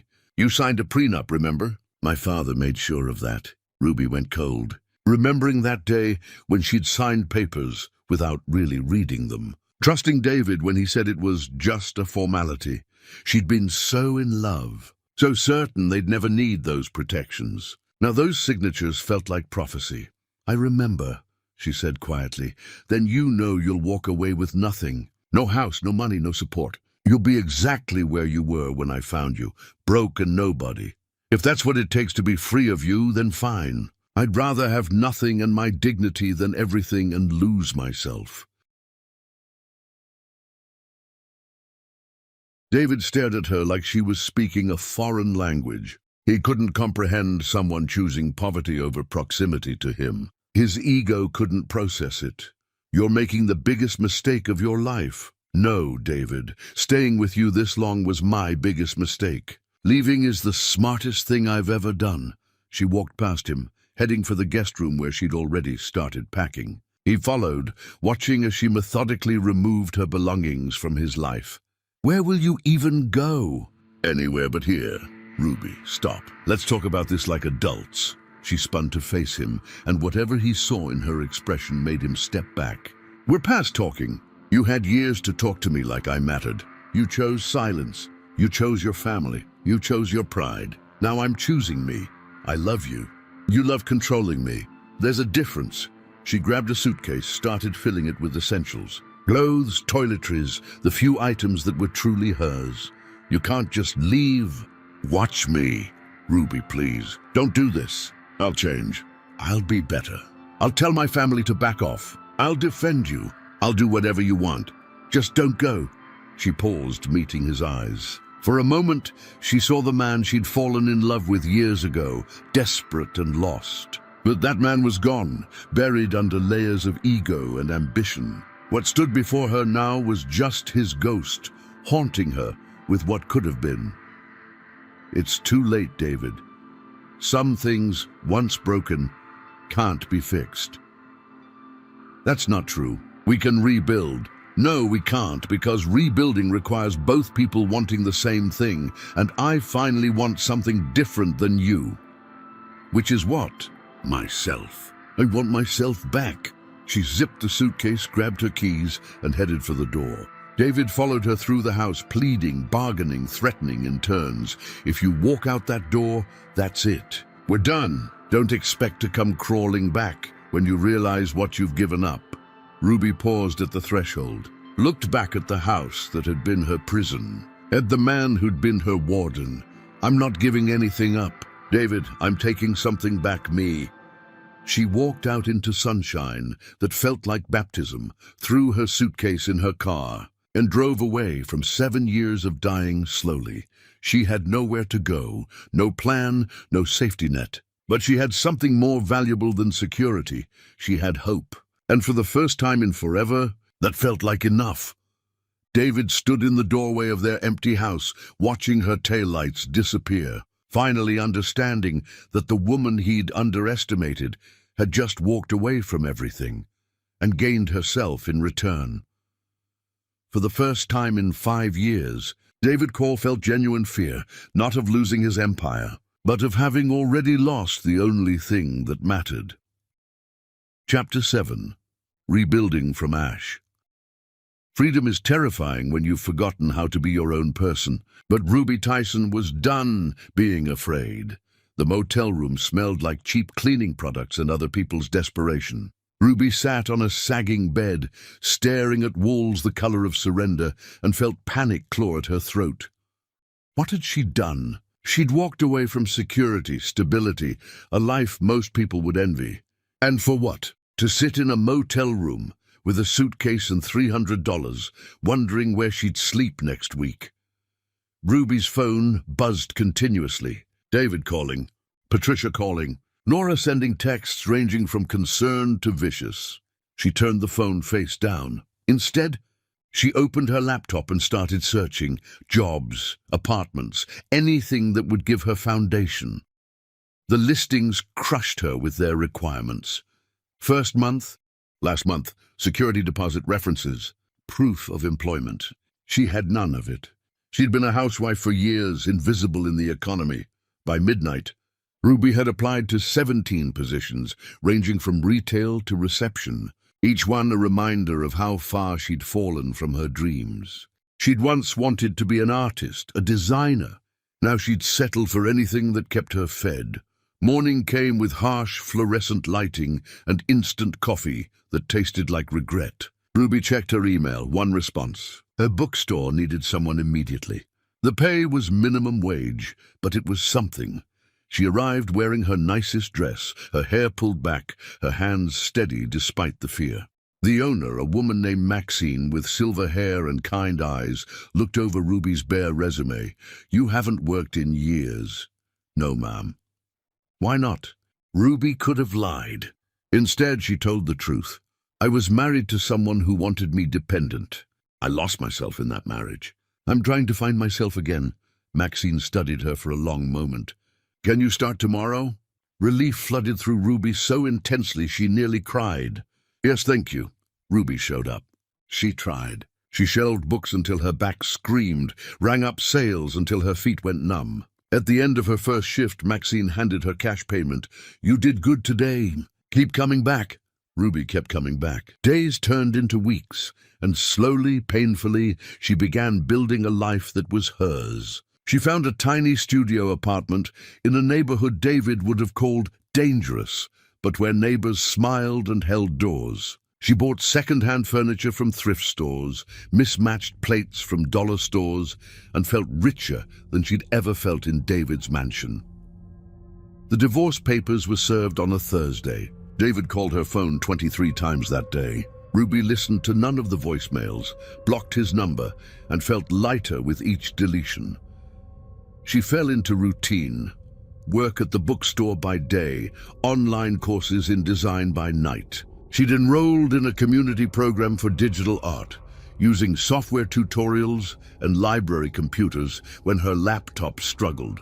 Her assignments were basic, logo designs, color theory exercises, but each one felt like reclaiming pieces of herself. You've got talent, her instructor commented on a project. Real, raw talent. Why did you stop? I forgot I was allowed to have my own dreams, Ruby answered. One evening, a customer came into the bookstore carrying a wedding dress, asking Maxine about alterations. I don't do wedding dresses anymore, Maxine said. Too much pressure. But Ruby might be able to help. Ruby looked up, confused. I don't know how to alter wedding dresses. You know how to sew. This is just fancier fabric. The customer, desperate and on a tight timeline, offered more money than Ruby made in 2 weeks at the store. Ruby took the dress home that night, hands shaking. She worked through the night, careful and methodical, taking apart seams and reconstructing them to fit the woman's measurements. When she finished, exhausted and covered in thread, she looked at what she'd created and felt pride bloom. The customer cried when she saw the finished dress. It's perfect, better than I imagined. Do you have a card? I have friends getting married. Ruby didn't have a card. She had a phone number scrawled on notebook paper and dreams slowly, tentatively, coming back to life. Words spread through quiet channels, brides on budgets, women needing alterations, people wanting custom pieces. Ruby's studio apartment became a workshop. She sewed late into the night after shifts at the bookstore, her back aching, her fingers sore, but her heart full. She created a social media account to showcase her work. Simple posts at first, just photographs of dresses she'd altered or designed. The account grew slowly. 10 followers, then 50, then suddenly 300. Comments appeared. "These are gorgeous." Orders. "Where are you located?" "Your work is incredible." Ruby stared at strangers telling her she had value, that her creations mattered, and cried in her tiny apartment that smelled like fabric and freedom. Fashion blogger discovered her account and wrote a feature. Local designer rises from humble beginnings to create stunning custom pieces. The article didn't mention David or the divorce. It focused solely on Ruby and her talent and her determination. Orders flooded in, more than Ruby could handle while working at the bookstore. She approached Maxine apologetically. "I might need to cut my hours. The sewing work is taking off," Maxine smiled. "I've been wondering when you'd outgrow this place." "Go, Ruby, chase the dream. But I need the income. You've got enough orders to replace this income 3 times over. Stop being afraid of success." Ruby hugged this woman who'd given her a chance when she desperately needed one. Her apartment became a legitimate studio. She bought a proper sewing machine with her first major profit, invested in quality fabrics, created a website. Each step forward felt like stepping further from the woman David had tried to make her into. She ran into David's colleague Graham at a coffee shop one afternoon. He looked right through her at first, then did a double take. "Ruby, is that you?" She straightened, meeting his eyes. "Hello, Graham. I heard about the divorce." "Shame, really. We seemed like a terrible match. And now we're not together. It worked out for the best, I suppose. David's been having a rough time lately. Everything's kind of falling apart for him." Ruby waited for satisfaction to come, for vindication. Instead, she felt only indifference. David's pain wasn't her problem anymore. "I hope he figures it out," she said, meaning it. "If you'll excuse me, I have a client meeting." She walked away, leaving Graham staring after her, probably reporting back to David that his ex-wife looked happy, healthy, and unbothered. She was all those things. Months passed in a blur of fabric and growth. Ruby hired an assistant when orders became overwhelming. She moved to a larger studio space, one with actual retail frontage where customers could visit. She designed her first original clothing line, not just alterations or custom orders, but pieces she created from imagination alone. The launch was small but successful. Local media covered it. Fashion bloggers praised her aesthetic. Orders came in from across the state, then from across the country. Ruby Tyson was becoming someone. Not David Call's wife, not the woman his family had mocked. Just Ruby, designer and creator and survivor. She still had hard days. Days when loneliness crashed over her like waves. Days when she missed the fantasy of what her marriage could have been, even though she didn't miss the reality. Days when doubt whispered that she'd made a mistake, that security was worth more than self-respect. But those days grew further apart, replaced by moments of genuine joy. Seeing a bride cry happy tears over a custom dress. Creating a design that felt perfectly right. Going to sleep exhausted but satisfied, knowing she'd built something that was entirely hers. One evening, as Ruby worked late in her studio, her phone rang with an unknown number. She almost didn't answer, but something made her pick up. Ruby Tyson. Speaking. "This is Jessica Ward from Style Collective magazine. We're doing a feature on emerging designers, and your name keeps coming up. Would you be interested in an interview?" Ruby looked around her studio, the fabric scattered across tables, the sewing machines humming, the designs pinned to walls, the life she'd built from nothing. "Yes," she said. "I'd be very interested." After she hung up, Ruby stood at her window watching the city lights and thought about the woman she'd been a year ago, sitting in a motel room, terrified and broken. She wished she could tell that woman what was coming. The fear would fade, the pain would heal, and on the other side of devastation was possibility. Ruby Tyson had once been someone.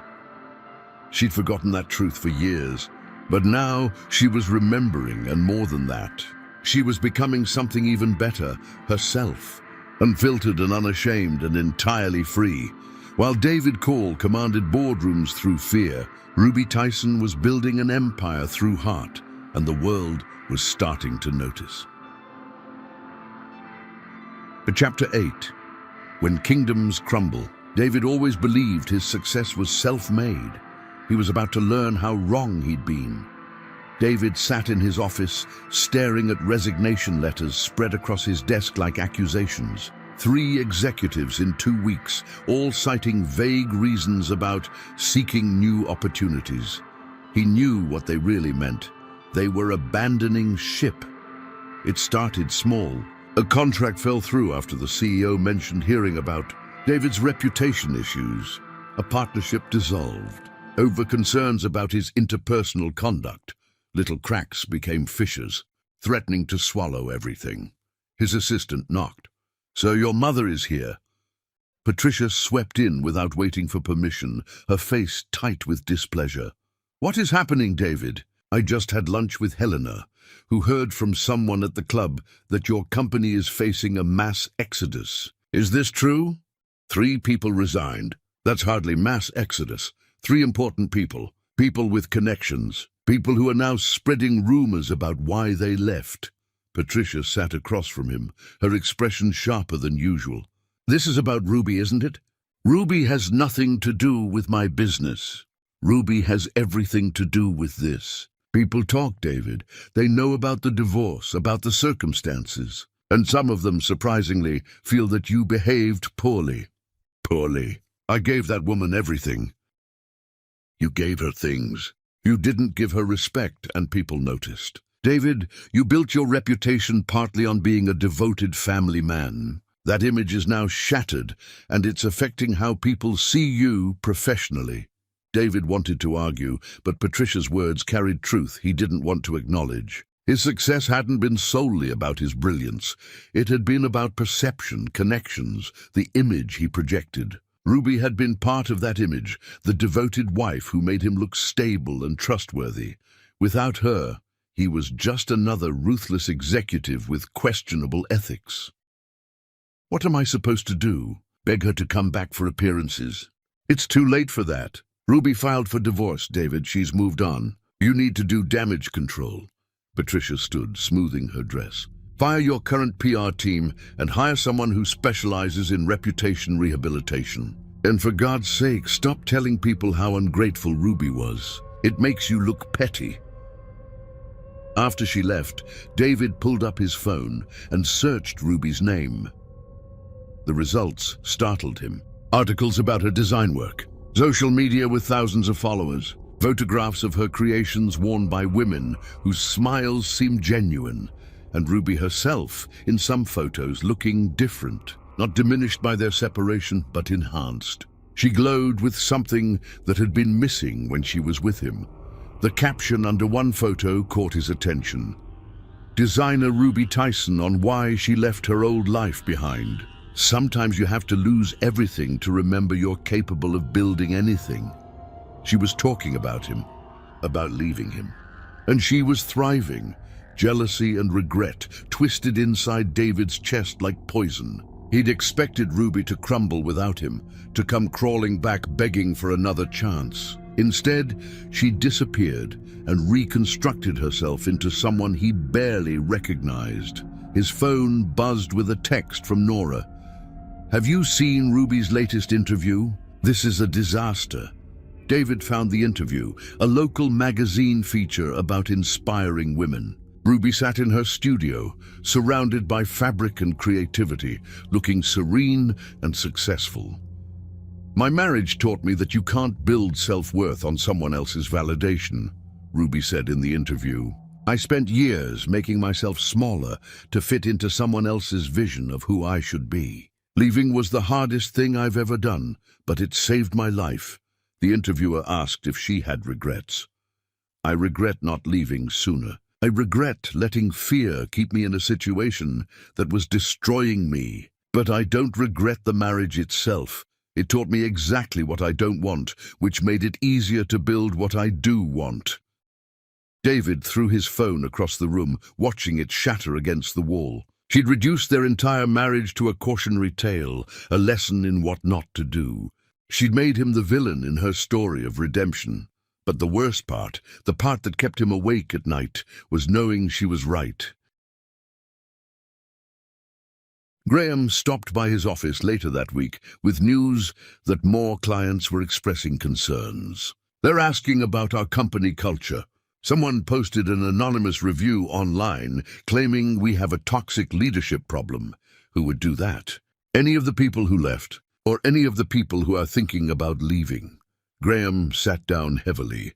"David, I'm going to be blunt. The company is struggling because people don't want to work for you anymore. Your reputation has shifted from driven leader to difficult tyrant. That's a problem. I'm not a tyrant.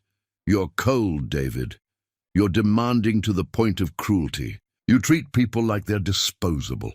Graham hesitated, then continued. "You treated Ruby like she was disposable, and everyone saw it. We all watched you humiliate her at parties, ignore her in public, let your family tear her apart. You thought it made you look powerful. It made you look cruel. I loved Ruby." "Did you?" "Because from where I stood, you loved what Ruby did for you. There's a difference." After Graham left, David sat alone in his office as sunset bled across the sky. He thought about Ruby's face at that last party, her quiet dignity as his family mocked her, her silence when he'd sent her to the guest room like she was a child to be punished. He'd thought he was teaching her a lesson. He'd been revealing his true character, and everyone had taken notes. His phone rang. "Patricia, again. Your father and I need to talk to you. Come to dinner tonight." The call estate felt different now, less like home and more like a museum of poor choices. His parents sat in the dining room, their expressions grave. "David, we're concerned," his father Maxwell began. "Your company is floundering, your reputation is damaged, and you seem incapable of accepting responsibility for any of it." "I built that company from nothing." "No," Patricia interrupted. "Ruby built the foundation. You constructed the building, and now it's collapsing because you removed the foundation and expected everything else to stand. Architecture doesn't work that way, David. Neither do relationships. Ruby was just my wife. She didn't contribute to the company. She contributed everything," Maxwell said quietly. "She gave you stability, support, and the appearance of being a decent human being. Without her, you're just another executive with a bad attitude, and the market is flooded with those." David felt anger rising. "So this is my fault? Ruby leaves, and suddenly I'm the villain? You were always the villain in this story, son. Ruby was just too kind to say so publicly. But now she doesn't have to. Your actions speak loud enough on their own." Patricia's voice held unusual softness, almost pity. "I pushed her to leave. I thought I was protecting you from dead weight. I was wrong. Ruby wasn't holding you back, she was holding you together." The admission hit David like physical force. His own mother, who'd spent years belittling Ruby, was now defending her. "It's too late to fix things with Ruby," Maxwell continued. "She's moved on, built a life, found success without you. But it's not too late to fix yourself, to learn from this, to become someone worth respecting again." "How?" David asked, hating how broken he sounded. "Start by acknowledging what you did wrong, publicly, privately, completely. Stop making excuses. Stop blaming Ruby for having boundaries. Accept that you treated someone who loved you with contempt, and that it cost you everything important." David drove home, through streets that seemed darker than usual, his parents' words echoing in his head. At some point during the drive, he started crying, not the angry tears of frustration, but the deep, wrenching sobs of someone finally seeing themselves clearly and hating what they saw. He'd destroyed his marriage because he'd forgotten how to value anything that didn't serve his ego. He'd lost Ruby because he'd treated her like an accessory instead of a person. And now his entire life was crumbling, because without her steadying presence, he was revealed as exactly what he'd become, a hollowed-out man filled with nothing but ambition and pride. The house felt enormous and empty. Ruby's absence was everywhere. In the kitchen she'd kept organized, in the garden she'd tended, in the quiet spaces where her laughter used to live. David pulled out his phone and opened the blocked calls folder. Dozens of messages he'd sent to Ruby, begging and threatening and bargaining. She'd never responded to any of them. He sent one more, different from all the others. "You were right about everything. I'm sorry. I know it's too late, but I needed you to know. You deserved better than me. You deserve the happiness you found. I'm glad you got free." He didn't expect a response. He didn't get one. Instead, over the following weeks, David watched Ruby's success grow from a distance. Magazine features, online features, speaking engagements at design conferences. Each new achievement was proof that she'd never needed him. He'd needed her, and he'd realized it too late. His company continued its decline. More employees left. More deals fell through. The empire he'd built on Ruby's sacrifice was dismantling itself piece by piece, revealing that without her foundation, it had all been hollow. Nora called one evening. "I saw Ruby at a gallery opening. She looked incredible, happy. She didn't even acknowledge me." "Good," David said, surprising himself and his sister. "She doesn't owe us acknowledgement. We don't deserve it. When did you become so philosophical?" "When I lost everything that mattered and realized I did it to myself." David sat in his empty house that night, surrounded by expensive things that meant nothing, and understood with devastating clarity Ruby had never been his weakness. She'd been his strength, and he'd thrown her away to prove he didn't need strength. Now he was discovering that everyone needs something to hold them steady, and he'd destroyed his only anchor. The question wasn't whether he'd made a mistake. The question was whether he was capable of learning from it, of becoming someone better, of earning redemption he'd never receive. David didn't have an answer yet, but for the first time in his life, he understood that some questions were more important than success, and some failures taught more than any victory ever could. David finally understood the terrible truth. Ruby had never needed him. He had always needed her. Chapter 9. The Weight of Realization. Some men spend their whole lives chasing power, only to discover they destroyed what actually made them powerful. The house echoed with David's footsteps as he wandered through rooms that suddenly felt like crime scenes. Every space held evidence of Ruby's absence. The kitchen where she'd cooked meals he barely tasted. The reading nook where she'd curled up with books while he ignored her. He'd been living here alone for months now, but tonight the emptiness felt suffocating. David pulled a box from the hall closet one Ruby had left behind. Inside were photo albums from their early years. He sat on the floor, whiskey glass in hand, and opened the first one. There they were. Ruby and David before ambition ate him alive. College photos where his eyes looked clear and hers looked hopeful. Their small wedding, nothing like the grand affair his parents wanted. He traced Ruby's face in a photograph from their honeymoon. She was laughing at something off camera, her joy so pure. When had she stopped laughing like that? When had he stopped being someone worth laughing with? The answer was brutal.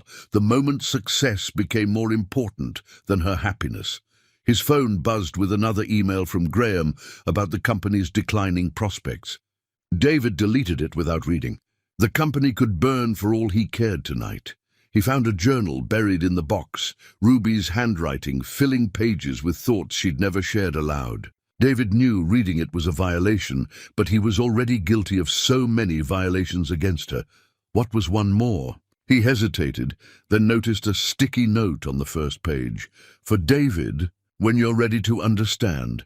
She'd left it deliberately, wanting him to see what he'd done through her eyes. The entries broke him.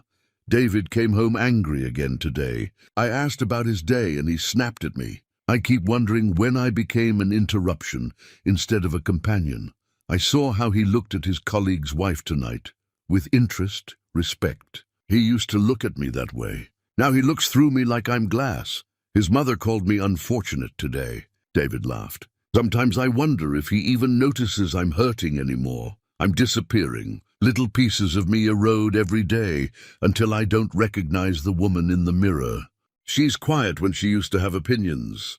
She's small when she used to take up space. David did this to me. Or maybe I let him. I don't know which is worse." The entries went on, page after page, documenting her slow erasure while he'd been too busy building his empire to notice.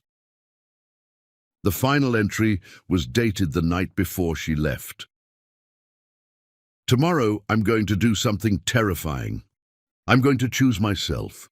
I don't know if I'll find the courage when morning comes, but right now, writing this while David sleeps beside me, I know what I have to do. I have to save myself because no one else will. Only the Ruby I used to be can rescue what's left. I hope she's still in there somewhere."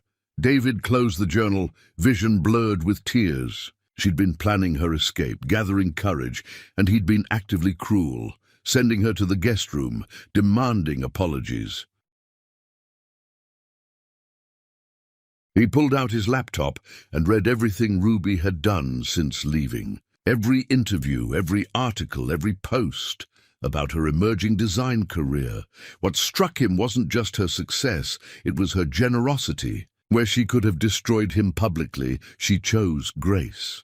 "My former marriage taught me about resilience," she'd told one interviewer. "Sometimes the hardest lessons come from the most painful experiences. I don't regret my past. I learned from it. No names, no accusations." She'd taken the high road while he'd spent months cursing her for leaving, blaming her for his failures. His phone rang.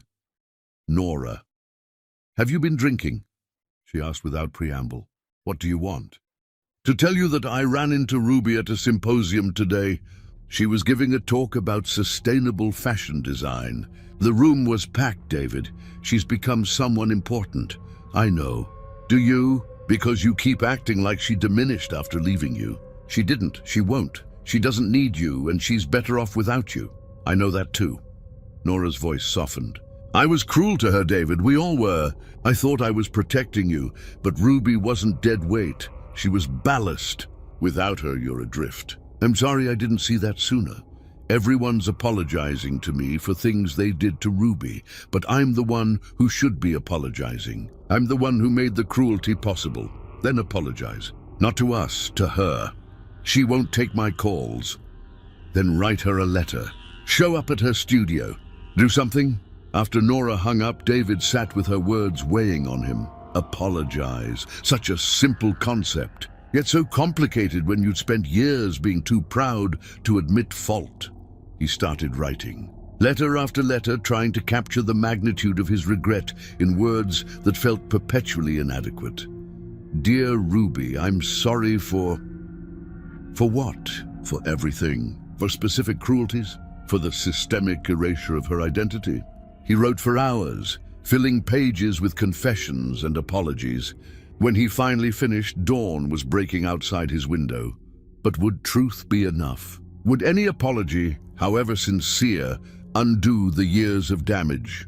David had no answers. He only had this letter, this moment of clarity that came too late to save what he'd destroyed, but might, maybe, be early enough to save himself from becoming permanently the monster he'd revealed himself to be. He drove to Ruby's studio in the grey morning light. The studio was in a neighborhood he'd once called beneath him, now clearly thriving with local art and small shops. Through the window, he saw Ruby working, her hair pulled back, her face focused on the fabric beneath her hands. She looked peaceful, whole. David stood there watching this woman he'd once claimed to love, seeing her truly for perhaps the first time, and understood the fundamental difference between loving someone and loving what they did for you. He'd loved what Ruby did for him. The support, the stability, the appearance of being a decent man. He'd never loved Ruby herself, the woman with dreams and needs and opinions that sometimes contradicted his own. And she'd figured that out before he had. left before he could, and built herself into someone remarkable while he fell apart. The letter in his hand felt pathetic now, insufficient to bridge the canyon he'd created between them. But he walked into the studio anyway, the bell above the door chiming his arrival. Ruby looked up, saw him, and her expression went carefully neutral. Not angry, not hurt, just blank, which was somehow worse. He'd become someone who merited no emotional response, not even negative ones. David, Ruby, Can we talk? We have nothing to talk about. Our attorneys handle everything now. I wrote you a letter. He held it out like an offering. I know it doesn't fix anything. I know it's too late. But I need you to know that I finally understand what I did, what I destroyed, who I became. Ruby didn't take the letter. What do you want from me, David?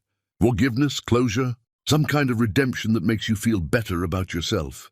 I don't know. Maybe I just needed to face you and admit that you were right about everything, that I failed you, that losing you was the consequence of my own cruelty. Okay, you've admitted it. You can go now. Her dismissal hurt more than any anger could have. He'd become irrelevant to her, a chapter she'd closed and moved past. Ruby, please. Please what? Please let you feel forgiven so you can stop feeling guilty? Please tell you it wasn't that bad, so you can avoid facing what you actually did. I won't give you that, David. What you did to me, what you allowed others to do to me, it was that bad. It was worse than bad. It was soul-destroying, and I barely survived it. I know. I'm so sorry. Sorry doesn't time travel. Sorry doesn't undo years of humiliation and erasure. Sorry is just a word you're using to make yourself feel better. She set down her work, finally meeting his eyes fully. I've built a life without you. I've remembered who I am, who I was always meant to be. Your apology doesn't change that. It doesn't affect me at all. And there it was, the truth that cut deepest. He'd expected anger, tears, some evidence that he still mattered enough to hurt her. Instead, he was nothing. A footnote. A lesson learned. David nodded slowly, setting the letter on her counter. I understand. I hope you're happy. You deserve to be happy. I am happy, finally. He turned to leave, then paused. For what it's worth, watching you succeed while I fall apart has been the clearest lesson I've ever learned. You never needed me. I always needed you. I just realized it too late. Ruby didn't respond, just returned to her work. And David walked out knowing he'd gotten exactly what he deserved. Nothing. He drove home through streets that felt foreign, past his company building, where his nameplate would soon be replaced, to his empty house that had never been a home. Everything he'd thought mattered, the status, the power, the appearance of success. It was all worthless without someone to share it with. And the person he'd had, the woman who'd loved him when he had nothing, he'd thrown away to chase more of what ultimately meant nothing at all. David sat in his empty house that night, understanding finally that redemption wasn't something Ruby could give him. It was something he'd have to build himself, slowly and painfully, by becoming someone capable of treating people with the dignity he'd denied her. The question wasn't whether Ruby would forgive him. The question was whether he could forgive himself enough to become someone worth forgiving. David finally had everything he'd thought he wanted. Power, status, control, and he'd never felt more powerless, invisible or alone. Chapter 10. The Queen's Terms. Ruby Tyson didn't need a crown to be royalty. She'd forged one from her own strength, and everyone was about to witness it.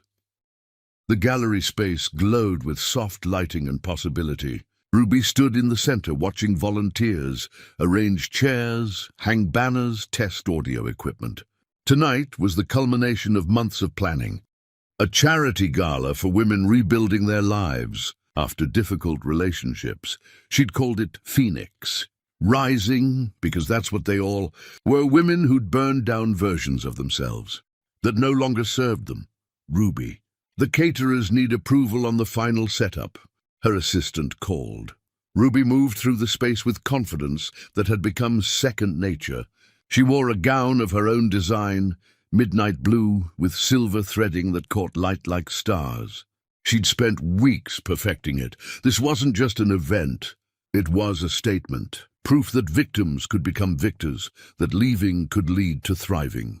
Guests began arriving as sunset painted the sky. Women who'd attended Ruby's workshops came dressed in her designs. Supporters brought donations and encouragement. Local media set up cameras. And somewhere in the crowd, Ruby knew, were people from her former life. David's colleagues who'd watched her humiliation. His family who'd participated in her destruction. Maybe David himself. The program began with testimonials from women who'd rebuilt themselves. Each story was unique but carried the same thread. They'd lost themselves in relationships that demanded their erasure, then found themselves again. Then Ruby took the stage. The room fell silent as she stood at the podium. "My name is Ruby Tyson," she began, her voice steady and clear.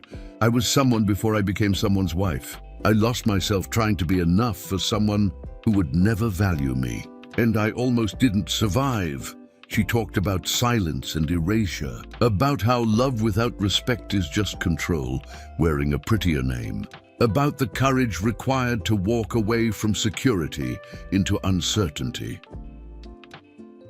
"Leaving was the hardest thing I've ever done," Ruby continued. "I had no money, no plan, nowhere to go, but I had something more valuable. I had reached the point where anything was better than staying. And that clarity saved my life." The audience hung on every word as Ruby shared her journey. From motel rooms to studio apartments to the design, business she'd built from determination. "I'm not here to tell you leaving is easy. It's not. I'm here to tell you it's possible. You are capable of more than survival. You're capable of transformation. But first, you have to believe you're worth transforming for." Applause erupted as Ruby stepped back. Women approached afterward, thanking her, sharing their own stories.